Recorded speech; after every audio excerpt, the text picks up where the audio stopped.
IBK Altos dibuat rugi 23,1 miliar usai dikalahkan Mega, ketika transfer Lee So-yong dihancurkan Mega.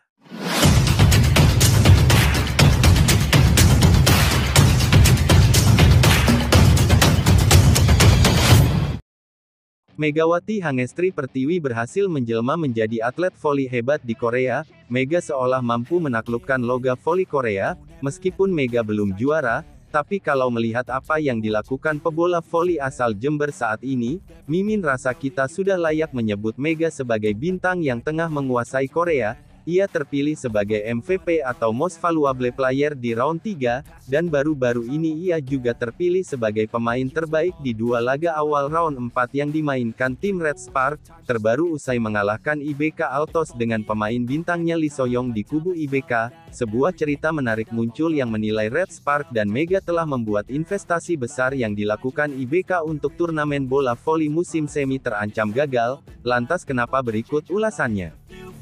With intent can help you feel alive. Find a passion, take some action, and with a little time, just be patient, make a statement, try to enjoy your life. IBK Altos merupakan salah satu bola voli profesional Korea Selatan yang didirikan pada tahun 2011, termasuk muda, tapi menariknya tim ini mampu dalam waktu singkat meraih kesuksesan signifikan di musim keduanya.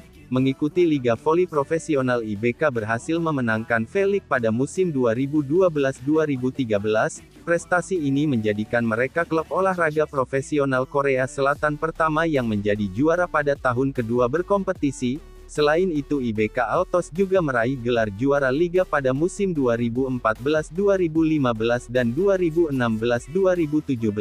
Menariknya, meskipun memiliki sejarah prestasi yang mengesankan, performa IBK Altos dalam beberapa musim terakhir mengalami penurunan. Mereka gagal melaju ke turnamen musim semi selama 3 musim berturut-turut, di mana di musim 2023-2024 atau musim lalu, mereka hanya finish di posisi kelima. Itu kenapa untuk meningkatkan performa tim dan kembali ke turnamen musim semi, IBK Altos melakukan sejumlah penyegaran, salah satunya berinvestasi besar dengan merekrut kapten tim Red Spark musim lalu, yakni Lee Song yang berposisi sebagai outside hitter dan dikontrak selama 3 tahun. I'm not wasting any more time. I live for the fight and the climb, and I think that the pain that's deep inside is what defines. So I won't give up, I'm gonna make it to the top. I don't care what's in my way, I swear. Namun untuk bisa mendapatkan Lee So-yong, IBK Altos ini harus mengeluarkan dana transfer hingga 2,1 miliar won, jumlah itu kurang lebih setara dengan 21 miliar rupiah. Angka itu belum ditambah dengan pemain kompensasi, di mana Red Spark juga mendapatkan sosok Pyo Seung-ju di skuad mereka. Jadi ini adalah nilai yang fantastis, yang juga menunjukkan bahwa tim ini benar-benar berambisi untuk bisa melaju ke turnamen musim semi, yang sudah tak pernah mereka sentuh selama 3 musim lamanya. Sayangnya meski memiliki Lee So-yong, Red Spark dan Mega sepertinya benar-benar menjadi mimpi buruk IBK. Terbaru kekalahan mereka atas Red Spark di kandang, membuat klasmen V-League, sementara Red Spark semakin menjauh dari IBK. Sebagai info, dengan 38 poin ada selisih 5 poin dari IBK di posisi 4, dan ini membuat peluang IBK untuk ke turnamen bola voli musim semi akan sulit, jika mengingat untuk bisa masuk ke playoff semifinal, selisih poin tim peringkat 4 dan 3 harus diangkat 3 poin atau kurang. Memang masih akan ada pertandingan yang harus dimainkan, mulai dari round 4 hingga round 6, tapi jika melihat penampilan Red Spark yang cenderung menanjak, IBK Altos jelas memahami jika musim ini investasinya bisa saja tak menghasilkan target, saat Mega dan Red Spark semakin jauh meninggalkan mereka. Bahkan dalam artikel dari Sport Choson, mereka pun mengulas hal tersebut dengan headline, "Aku menghabiskan 2,1 miliar won untuk bola voli musim semi, tapi apa yang harus kulakukan jika aku kalah dari tim yang menghemat semua uang itu?" Ini adalah cerita yang menarik, di mana kekuatan uang tak membuat kemenangan bisa dengan mudah didapatkan di Liga Voli Korea atau V-League. Rasa-rasanya IBK harus merekrut Mega kalau mau bersaing di musim depan. Find your limits, don't be rigid, always work towards a prime. Surround yourself with open minds, people can change your life. A few friends with intent. Sebaliknya, Red Spark tentu cukup senang dengan kemenangan ini, pasalnya pemain kompensasi seperti Pyo Seung-ju justru berperan penting untuk membantu kedalaman defense dari Red Spark.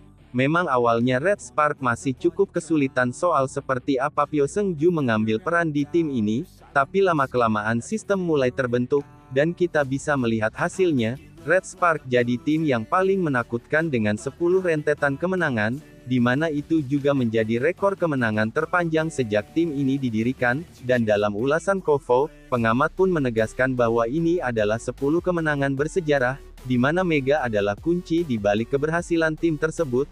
Ia memimpin tim ini untuk mencatatkan rekor.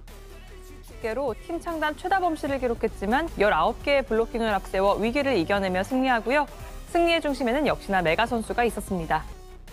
Meskipun tim Red Spark telah menuliskan rekor baru dengan 10 kemenangan beruntun, namun di sisi lain, ini juga membuat tekanan yang didapatkan para pemain menjadi jauh lebih besar.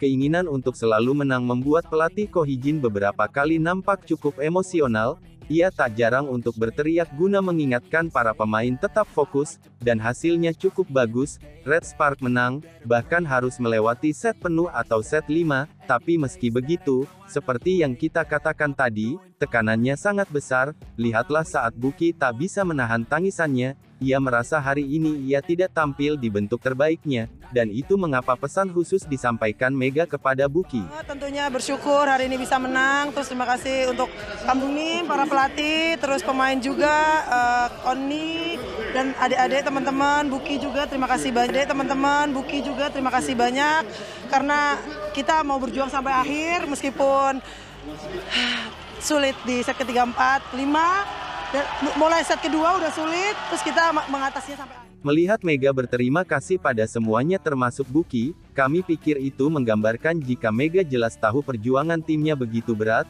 meski mereka tak terkalahkan, tapi tiap laga yang harus dilewati Red Spark tak mudah. Satu kesalahan, kehilangan fokus, bisa membuat mereka kalah, dan inilah yang tengah terus diperjuangkan pasukan Red Spark di V-League musim ini. Dengan penampilan yang ditunjukkan Mega di laga kontra IBK Altos, Mega telah membuktikan bahwa di musim ini ia adalah malaikat penyelamat Red Spark. Paling tidak itulah yang dituliskan media di Korea, di mana pada laga kontra IBK sendiri, Mega mencatatkan rekor pribadinya di V-League. Pasalnya dirinya mampu membuat 44 poin. Jumlah poin itu adalah yang tertinggi, mematahkan skor tertinggi sebelumnya yakni 34 poin, yang ia raih saat menghadapi Hyundai Hillstead. Bahkan Mega hampir mendapatkan Triple Crown. Sebagai info, Triple Crown merupakan penghargaan individu yang diberikan kepada pemain setelah mencetak 3 poin atau lebih melalui servis, back attack, dan blok. Reporter pun menjelaskan bahwa kurang 1 poin lagi maka Mega akan mendapatkan Triple Crown. 사실 오늘 서브 에이스 하나면 트리플 크라운까지 달성할 수 있었는데 오늘 서브가 좀 애를 먹였어요. 좀 어떻게 느꼈어요?